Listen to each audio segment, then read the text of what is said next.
Good morning class. आज मैं आपकी आगे की कहानी लेकर प्रस्तुत हुई हूँ। तो आइए हम लोग आगे की कहानी देखते हैं। लेखिका ने अपनी बहन रेणु के विषय में बताया। नेक्स्ट वीडियो में आगे देखिए लेखिका क्या बताती है। तीसरे नंबर पर थी चित्रा। उन्होंने अपने तीसरे नंबर की बहन चित्रा की कहानी बताती। कॉलेज पढ़ने जाती तो थी, पर खुद पढ़ने से ज़्यादा दिलचस्पी औरों को पढ़ाने में रखती थी। इसीलिए इम्तिहान में उसके अंक कम आते थे और उसके शागिर्दों के ज़्यादा आते थे। खुद तो जो पढ़ती थी कम पढ़ती थी, दूसरों को पढ़ाने में ज़्यादा इंटरेस्ट रखती थी और यही कारण था कि उसके अंक कम आते थे, दूसरों के ज़्यादा आते थे। पर अपने यहाँ सब चलता था। उसकी शादी का वक्त आया तो उसने एक नज़र में लड़का पसंद करके ऐलान कर दिया कि शादी करेगी तो उसी से करेगी। इतनी स्ट्रेट फॉरवर्ड लड़की थी वो चित्रा कि पहली बार उसका रिश्ता आया तो उसने कहा इसी लड़के से मैं शादी करूंगी, वरना मैं किसी से शादी नहीं करूंगी। उसने एक ही नज़र में लड़का पसंद करके ये ऐलान कर दिया। मुश्किल ये थी कि हमारे माँ बाप ही नहीं, खुद लड़का भी उसके निर्णय से वाकिफ नहीं था। पर उसका कहना था वह जो सोच लेती है करके रहती है, दृढ़ निश्चय थी। तो उसकी शादी उसी लड़के से हुई जो मुश्किल पेश नहीं आई। आती क्यों? उसने कहा मैंने पहली मुलाकात में ही उसे बतला दिया था कि मैं जो सोच लेती हूँ वो कर रहता। लड़के से भी उसने बता दिया कि मैं जो कुछ सोच लेती हूँ वो करके ही रहता है। तो उसने बात आगे खींची ही नहीं, पहली मुलाकात में ही हथियार डाल दिया। लड़का बेचारा तैयार हो गया। हमसे सबसे छोटी बहन है अचला। काफ़ी दिनों तक कुछ हम कम खिसकी मालूम पड़ती रही। पिता का कहा मानकर पहले अर्थशास्त्र लिया, फिर पत्रकारिता में दाखिला लिया, ढंग से पढ़ाई की, पास हुई, फिर पिता की पसंद से शादी भी कर ली। पर उसके आगे लेख पर नहीं चल पाए। घर बार में मन ज़्यादा रुचा नहीं। मंजुल और मेरी तरह उम्र के 30 वर्ष पार करते ही लिखने का रोग लगा लिया। वो भी अचला भी पढ़ाई लिखाई लेखन के कार्य में लग गई, यानी कि वो भी लेखिका बन गई। एक बात हम में एक सी रही, घर बार को परंपरागत तरीके से हमने भले ही चलाया हो न चलाया हो, उसे थोड़ा भी नहीं, शादी एक बार की और उसमें कायम रखा। वो कहती हैं हम सभी बहनें जिससे शादी किया उसे बरकरार पूरा आजीवन निभाया। तलाक के कगार पर खड़ी चली हो पर कगार तोड़कर डूबी नहीं। बहुत से रिश्ते ऐसे हैं बहुत से लोगों के बहनों के साथ मेरे कि तलाक के कगार पर रिश्ता चला गया लेकिन तलाक हुई नहीं। शायद इसलिए कि जैसे मैंने अपने पहले उपन्यास में लिख डाला था, हम सभी विश्वास करती रहे होंगे मर्द बदलने से कोई प्रयोजन सिद्ध नहीं होता। घर के भीतर रहते हुए भी अपनी मर्जी से जी लो तो काफ़ी है। शादी के बाद मैं बिहार के छोटे से कस्बे डालमिया नगर में रही।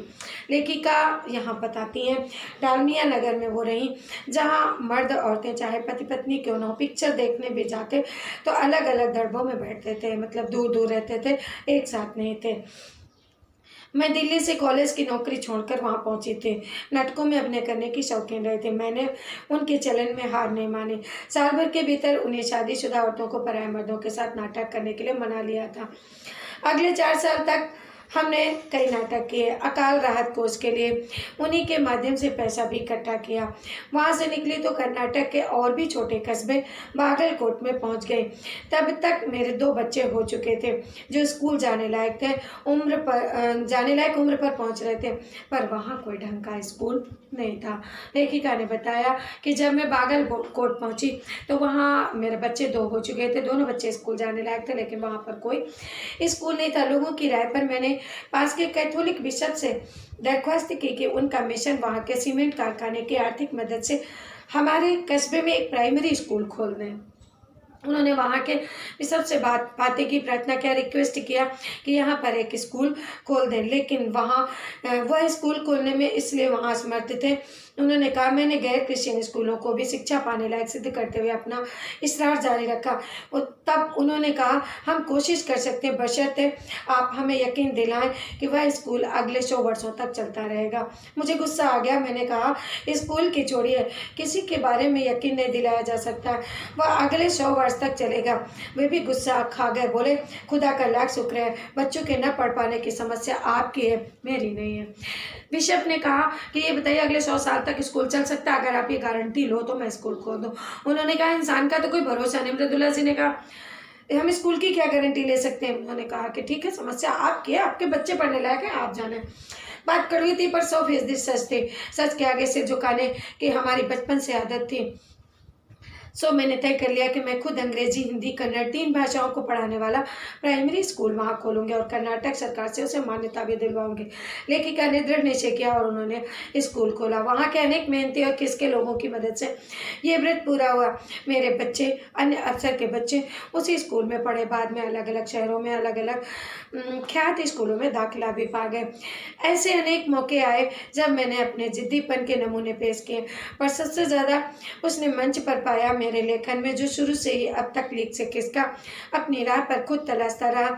पर सब कुछ कर लेने पर भी मेरी छोटी बहन रेणु के मुकाबले पर मैं नहीं पहुंच सकती थी। 1950 के अंतिम दौर में एक रात दिल्ली में एक साथ 9 इंच बारिश हो गई। उन्होंने अपनी छोटी बहन का एक किस्सा बताया। रेणु का दिल्ली की खासियत ये थी कि थोड़ा पानी बरसती वहाँ के नाले पर नाले में बाढ़ आ जाती थी। पुलों के नीचे पानी भर जाता, तमाम यातायात ठप हो जाते। इस कयामती बारिश के बाद तो सरकारी दफ्तरों के पहले तल्लों से फाइलें पानी से तैर आती थी। मतलब ये था कि फर्स्ट फ्लोर में पानी भर जाता था। अगली सुबह किसी तरह कोई वाहन सड़क पर नहीं निकल सकता था, इतना पानी सड़कों में जल भराव हो जाता था। जाहिर है कि रेणु के स्कूल की बस उस दिन लेने नहीं आई। रेणु ने कहा, कोई बात नहीं, मैं पैदल चली जाऊंगी। सबने समझाया, स्कूल बंद होगा, मत जाओ। उसने कहा, आपको कैसे पता? इस सवाल का माकूल जवाब किसी के पास नहीं था। हमारे यहाँ फोन जरूर लगा हुआ था, स्कूल में भी रहा होगा, पर बारिश के चलते वो ठप्पा पड़ा हुआ था। रेणु अकेली पैदल स्कूल चल दी। गनीमत यह थी कि बारिश एक मुश्त बरस लेने के बाद थम गई थी। सड़कों पर पानी था पर बरस नहीं रहा था, तो रेणु 2 मील पैदल चलकर स्कूल पहुंची। जैसे हमने कहा था, वह बंद था। चौकीदार रेणु को देखकर दंग रह गया, परंतु रेणु को कोई मलाल नहीं था। वापस 2 मील चलकर घर वापस आ गई। सबने कहा, हमने तो पहले ही कहा था, लेकिन रेणु ने किसी की बात नहीं सुनी। उसने कहा, तो क्या हुआ? कोई बात नहीं, स्कूल बंद था, मैं वापस चली आई। इसमें आपका कहना कहाँ से आ गया? सोचती हूँ कैसे रोमांच का अनुभव हुआ होगा उसे उस दिन जगह जगह पानी से लब लब करते सुनसान शहर में निचाट अकेले अपनी धुन में मंजिल की तरफ चलते चले जाना। सच, अकेलेपन का मजा ही कुछ और है। इस तरह से मृदुला गर्ग जी ने अपनी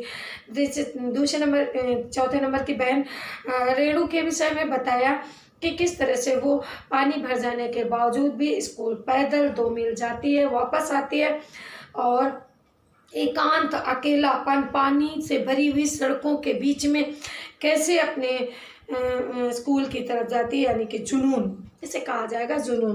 तो जो उसके दिमाग में जुनून छाया हुआ था उसे वो पूरा करने में सफल होती है, यानी कि जो ठान लेती थी, बड़ी दृढ़ निश्चयी थी। तो इस तरह से बच्चों, लेखिका की 5 बहनें और 1 भाई की कहानी है और किस तरह से मृदुला गर्ग जी ने बड़े ही सादे शब्दों से अपनी कहानी को बयां किया है अपनी लेखनी के माध्यम से, जिसे हम सबको पढ़ने का सौभाग्य प्राप्त हुआ है।